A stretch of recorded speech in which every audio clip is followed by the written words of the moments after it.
Welcome to the Designing for Dissemination, Implementation, and Sustainability, or D4DI&S training. My name is Jen. Today I will go through Module 3, Implementation and Adaptations. Along with this video, there is a corresponding playbook. Please refer to it for the additional information and resources to help you design your intervention for dissemination, implementation, and sustainability. The objective for this module is to learn about how intervention implementation may require adaptations based on local context to enhance its implementation and sustainability. As a reminder, the D4DI&S is a multi-component implementation strategy bundle that includes the 4 components illustrated here. This module is about the component 3, implementation and adaptations. First, let's talk about some terms and definitions of implementation. First, what is implementation? We define implementation as a systematic integration of an evidence-based intervention or policy into routine practice in healthcare and community settings. There is a whole field of dissemination and implementation science, or D&I, that studies this integration.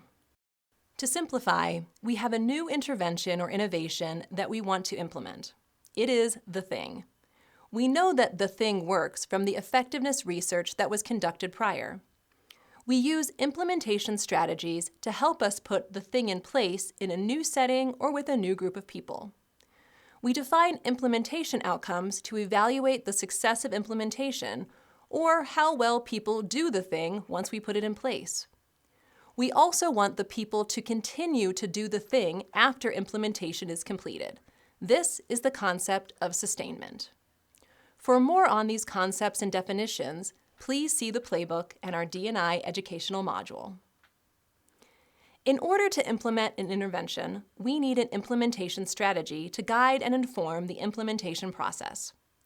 We define implementation strategy as a set of processes and activities throughout the planning, development, and evaluation of an intervention to increase its implementation potential.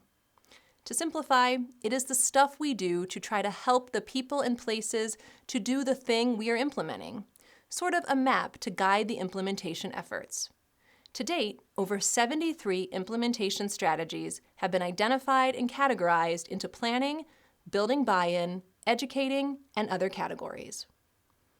Additionally, it is important to distinguish implementation strategy from intervention.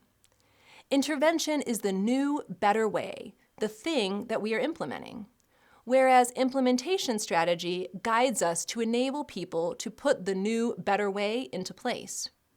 You can think of an implementation strategy as processes and activities that may go away after the full integration of the new, better way into routine practice.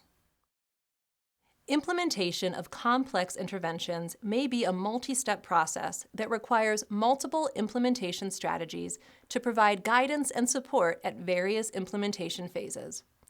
We designed the D4DI&S as a multi-component implementation strategy bundle that can guide implementation of your intervention during planning, implementation, and evaluation phases. Specifically, using D4DI&S will help you identify and engage the right partners, understand the local culture, priorities, and processes, plan for implementation and adaptations to your intervention based on the local contextual factors, and plan for evaluation and sustainability to ensure implementation success and uptake into routine practice.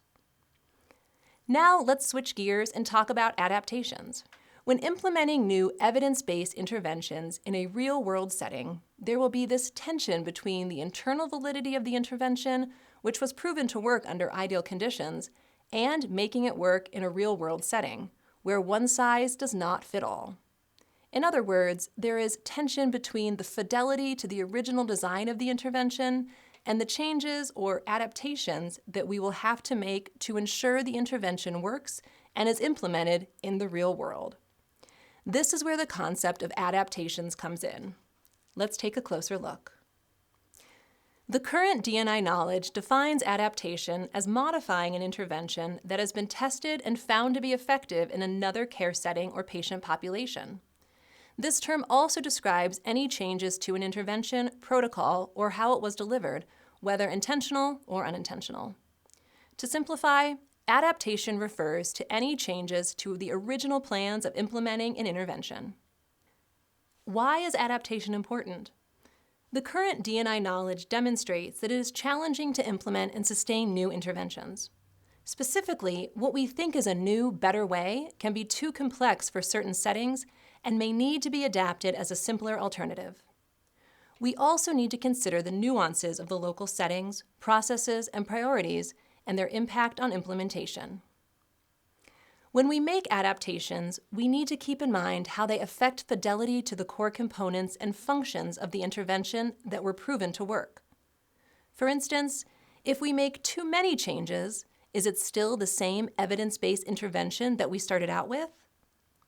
Complex interventions usually can be, will be, and should be adapted when they are implemented in a new setting or with a new population. We should not be afraid of adaptations, but strive to understand them and their impact on fidelity and overall implementation. One way to understand the adaptations is with a form and function table. When we are concerned with fidelity of adaptations, a form and function table is helpful to consider. This table is broken down into 3 columns: component, function, and form. The first column, component, defines a core component of your intervention. An example of a core component from our previous work was receiving a notification of a veteran hospitalization in a community hospital.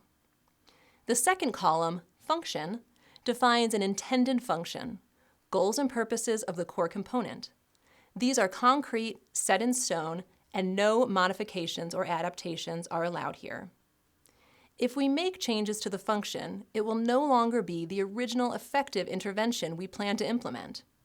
Example of function from previous work included here that the intervention clinical staff had to be notified that a veteran was hospitalized in a community hospital in order to begin care coordination between VA and non-VA clinical teams. The third column, form, defines specific steps and activities to carry out the core component. These can be and should be modified depending on the local context and available roles. As an example, we had community hospitals notify our intervention clinical staff directly via voicemail or fax. Our intervention clinical staff also received referrals from other VA programs and services. Next, let's talk about documenting and tracking adaptations. Documenting adaptations is important to understand what changes took place and why. We recommend setting up processes to document adaptations as they happen in real time to avoid recall bias in the future. Specifically, plan to document changes to the intervention, implementation strategies, implementing context, and the impact of these adaptations, including short and long term. The data about adaptations can be collected through direct observations, if these are part of your evaluation, and specific questions during the interviews with key informants. You can also set up questionnaires, checklists, and logs for implementing teams to keep track of.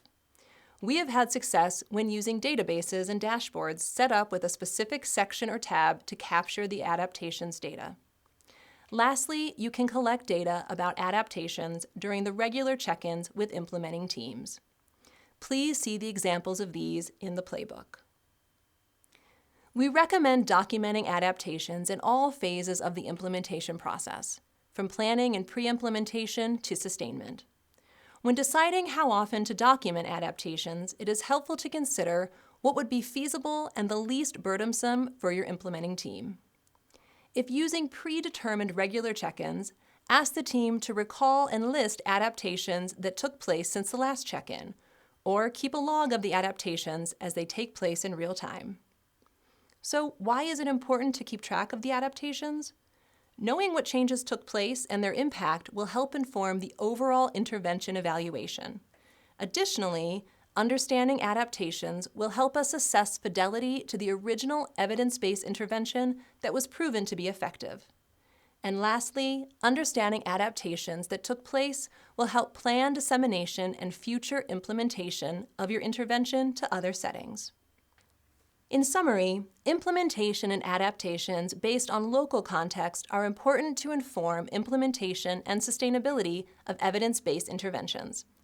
In this module, we introduce the concepts of implementation, implementation strategies, and adaptations.